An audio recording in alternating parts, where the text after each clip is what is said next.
If I lay down and I play dead and I stay dead, maybe you'll get sick of being the monster out of my head, under my bed. Think you're something out of my nightmares, standing right there. But if I lay down and I play dead and I stay dead, then will you get bored of killing me? Silhouettes of you are like a taunt.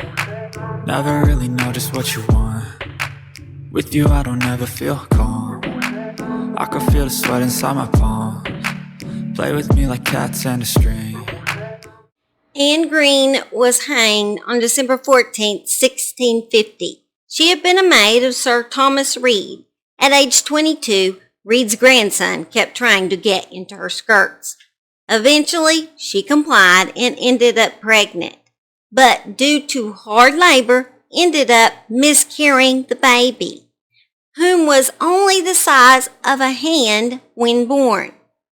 She had been in the outhouse when she started having labor pains.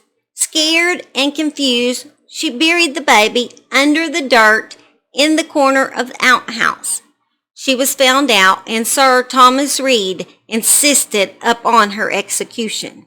At her trial, she is accused of infanticide and was sentenced to hanging. She was turned off the ladder, hanging by the neck for the space of almost half an hour. Some of her friends in the meantime thumped on her breast. Others would hang all their weight up on her legs, sometimes lifting her up and then pulling her down again with a sudden jerk, whereby the sooner to dispatch her out of her pain. The undersheriff, fearing they should break the rope, insisted that they not do this any longer. Then they took her body down and stuck her corpse in a coffin. You would think this would be the end of Anne's story, but it is not. Today, we are going to discuss being buried alive, and I have 4 stories of individuals that succumbed to this particular fate. Hello, my name is Holly, and this is the Murder She Shed, the place we discuss the dead right from my she shed. And this is a new series that I decided to do about strange occurrences in history. So come join me and Simon for Strange She Shed stories. Hit that like and subscribe for more rarely heard true crime right from my she shed. And by the way, Simon is my German Shepherd who is laying over there. He's hot. He's laying straight in front of the air conditioner because we just ran on the 4-wheeler. Now back to Anne. The coffin opened. She was observed to breathe, which being observed by a lusty fella who stood by. Out of the kindness of his heart, he decided to rid her of her pain. He would just stomp several times on her breast and stomach with all the force he could muster. But fortunately for Anne, a doctor would show up before this man finished her off. She was taken back to the doctor's office where a group of physicians tried many things to revive Anne. They pried her stiff mouth open and poured hot and cold liquids down her throat. Bloodletting was performed. Even warm smoke from an enema was puffed up her backside. Finally, a woman was persuaded to lay beside her all night and rub on her limbs. How would you like that job? All I can say is they better pay me a buttload of money to lay there and rub on a corpse's limbs all night. All the hard work of the physicians bore fruit as Anne Greene gradually improved and came back to being her old self within a month. Anne Greene's father took the coffin in which Anne had been put in and turned it into a local attraction. People paid money to see the coffin and came to hear the story of Anne Greene's recovery after being hanged. Anne Greene retired to the countryside where she married and went on to have 3 children, living 9 more years to a ripe old age of 37. Due to stories like these in the 1700s, they started coming up with different ways to make sure you were dead. A corpse's gums would be rubbed with caustic substances. They would be whipped, and of course, don't forget the air or smoke enemas. They would extend the corpse's limbs to the point of breaking and scream and shriek loudly into the ears of the dead.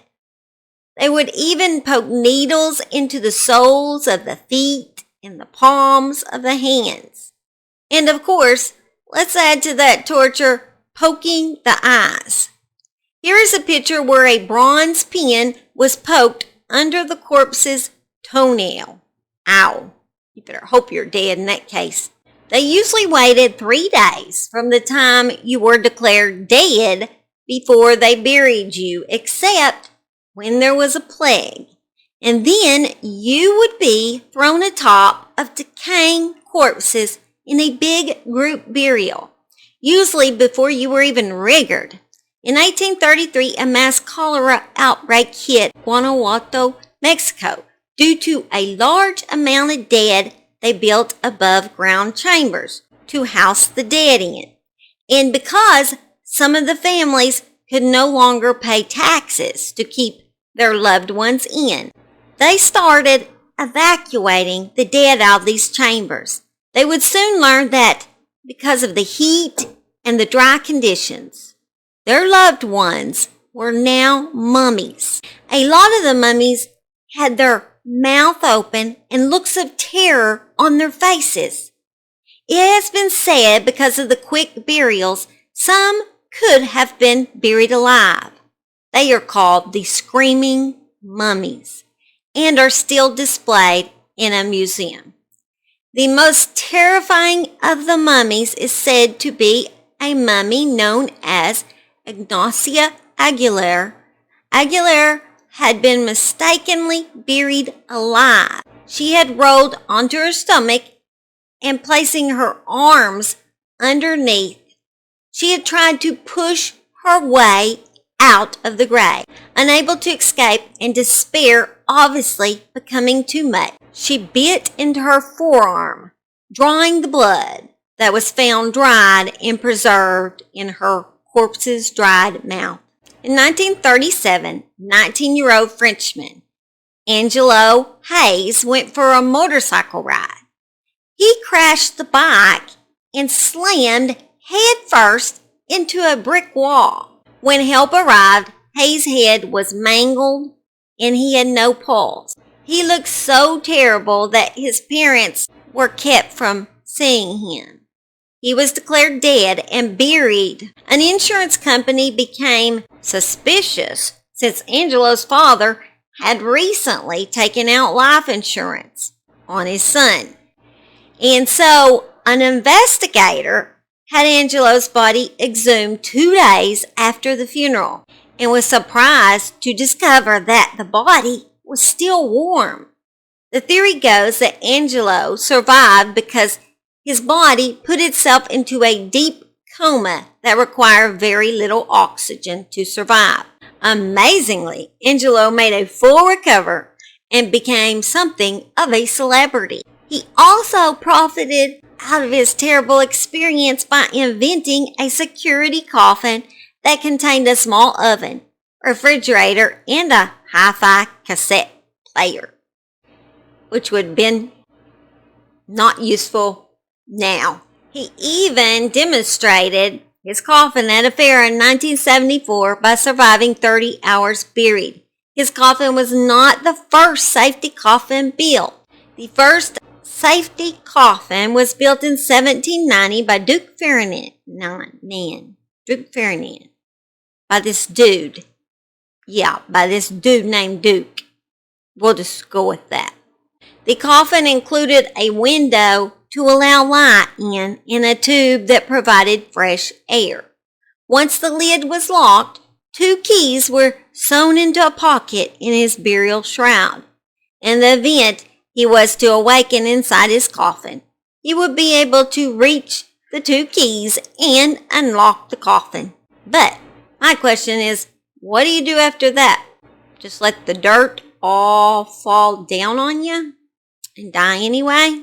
Maybe he didn't think that far, I'm not sure. In the 19th century, a bell was added.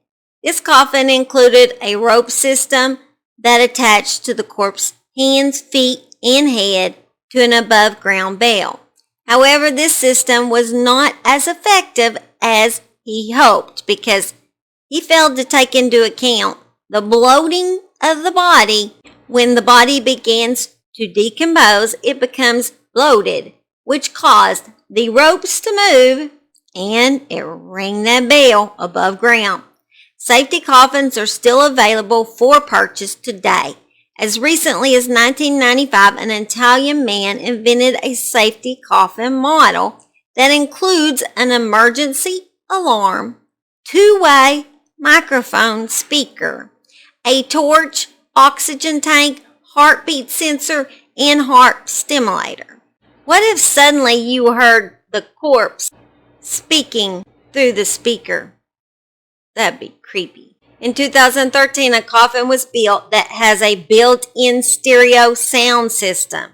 Not part of my buried alive facts, but something I just found interesting while researching this case. A revolutionary customized sound system for audiophiles on the other side. With godlike comfort and angelic interior, the catacoffin employs a pair of two-way speakers, tweeters, and a divine 8-inch subwoofer, fine-tuned to the coffin's unique interior acoustic space.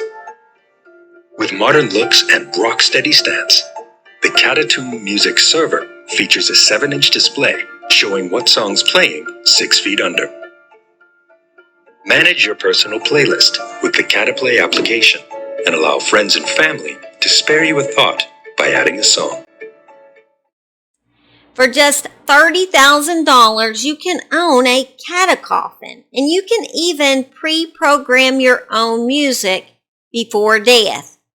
Can you imagine cranking up Highway to Hell in repeat mode? I'd flip a few people out that were walking by. Embalming and advanced medical care have provided protection from this occurring in America, but most countries do not embalm, and although it is rare, there have been occurrences of being buried alive in other countries, just in recent years. Let me explain this video before I show it to you. In 2015, NEYSI PEREZ, 16, was 3 months pregnant and apparently fell unconscious when she heard a burst of gunfire near her home in western Honduras. It was said she had a possible heart condition.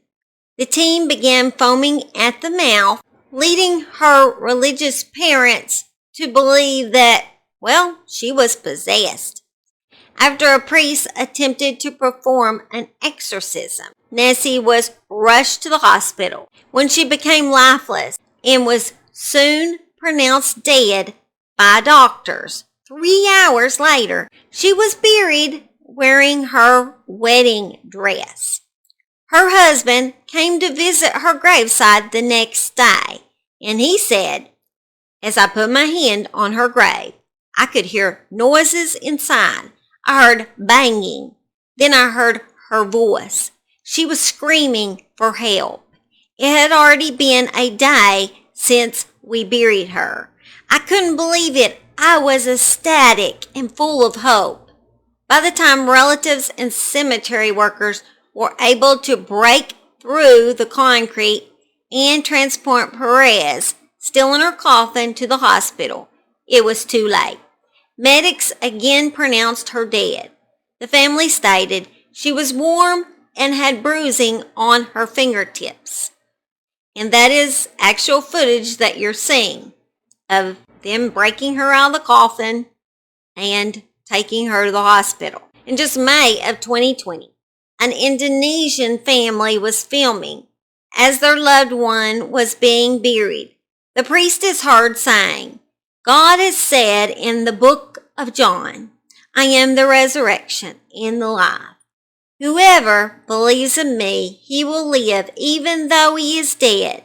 Moments later, movement is seen in the coffin. as if a hand glazes across the glass top.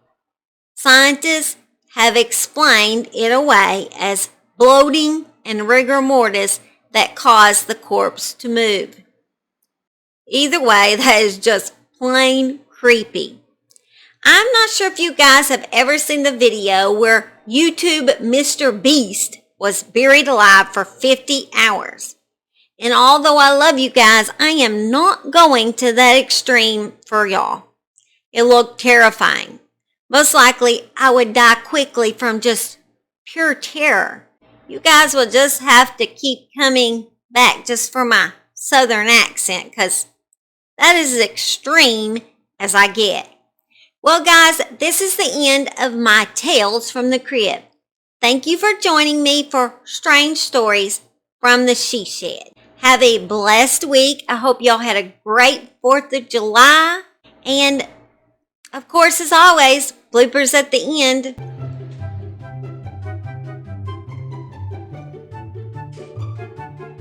No, I'm going to put that on the internet.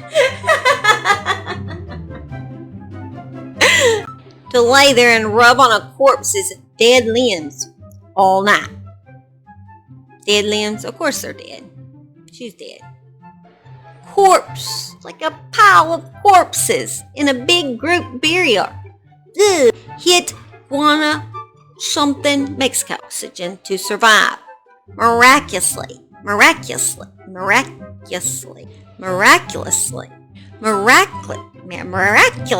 Amazingly. Let's try that. Amazingly. We'll try that. Amazingly, Angelo made a full recovery. The first safety coffin was built. Coffin?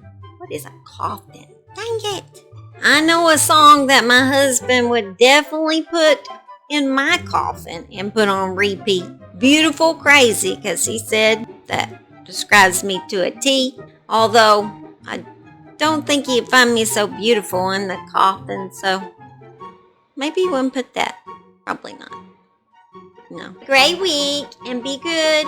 Summer's gonna be good all week. I just know it. I just know Summer's gonna be good all week. And be blessed. We love y'all. Bye.